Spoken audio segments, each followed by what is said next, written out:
আসসালামু আলাইকুম রহমতুল্লাহ। আহমদ রসুল্লাহ আলা রসুল করিম। শাফাআত সত্য। নবী সাল্লাল্লাহু আলাইহি সাল্লাম ওনাকে এখতিয়ার দেওয়া হয়েছিল যে আপনার অর্ধেক উম্মতকে ক্ষমা করে দেওয়া হবে অথবা আপনাকে শাফাআতের অধিকার দেওয়া হবে, আপনি কোনটাকে গ্রহণ করবেন। তো রাসূলুল্লাহ সাল্লাল্লাহু আলাইহি সাল্লাম উনি শাফাআতকে গ্রহণ করলেন এবং তিনি এই জিনিসটা মনে করলেন যে সেই শাফাআতের ভিত্তিতে আমার সমস্ত উম্মত জান্নাতে যাবে। শাফাআতে কুবরা, বড় যে শাফাআতটা হবে, এই শাফাআতের পরে, সুপারিশের পরে আল্লাহ তাআলার বিচার কার্য শুরু হবে। সেখানেও হাসরের মাঠের সমস্ত হাসরবাসীরা আদম আলাইহিসসালামের কাছে যাবে, ইব্রাহিম আলাইহিসসালামের কাছে যাবে, মুসা আলাইহিসসালামের কাছে যাবে, ঈসা আলাইহিসসালামের কাছে যাবে, নূহ আলাইহিসসালামের কাছে যাবে। সকলেই আরেকজনের কথা বলবে, সামনে যান, সামনে আগে, এইভাবে আগ বাড়িয়ে দিবে।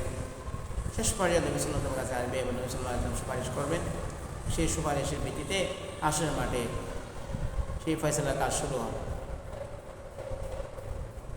এরপরেও কিছু মানুষ যখন জাহান্নামে যাওয়া শুরু করবে বা জাহান্নামে চলে যাবে, আল্লাহ তাআলা বুজুর্গদেরকে, শহীদদেরকে, হাফেজদেরকে, আলেমদেরকে বলবেন যে তোমরা গিয়ে সুপারিশ করো। তখন সেই নবীরা সুপারিশ করবে, ওলিরা এবং হাফেজ, আলেম, শহীদ তারা মানুষকে সুপারিশ করবে।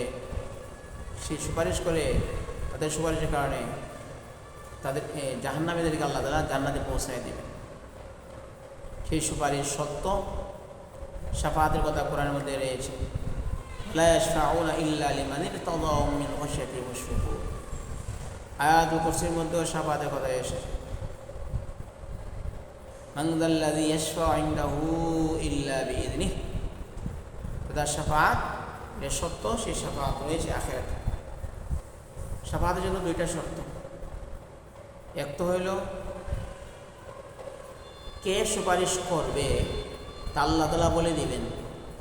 আল্লাহ তাআলার অনুমতিক্রমে সুপারিশকারী সুপারিশ করতে পারবে। দ্বিতীয়ত, কার জন্য সুপারিশ করা হবে সেটা আল্লাহ তাআলা নির্ধারণ করে দিবেন যে অমুকের জন্য সুপারিশ করা হোক, অমুকের জন্য সুপারিশ করা হবে। তো তার সুপারিশের কারণে সেই ব্যক্তি জান্নাতে চলে যাবে। এই জন্য নবীজির শাফাআত পাইতে হলে সুন্নত তরিকায় জীবন গড়া, তারপর নবীজির মহব্বত দিলে রাখা, দুরূদ শরীফ বেশি বেশি করে পাঠ করা, আলেম ওলামার সুপারিশ পাইতে হলে তাদের পক্ষে কথা বলা, তাদের সাথে সম্পর্ক রাখা, হাফেজের সাথে সম্পর্ক রাখা, ওলিদের সাথে সম্পর্ক রাখা। হক্কানি ওলি, কিন্তু বাতিল পন্থী ওলি না।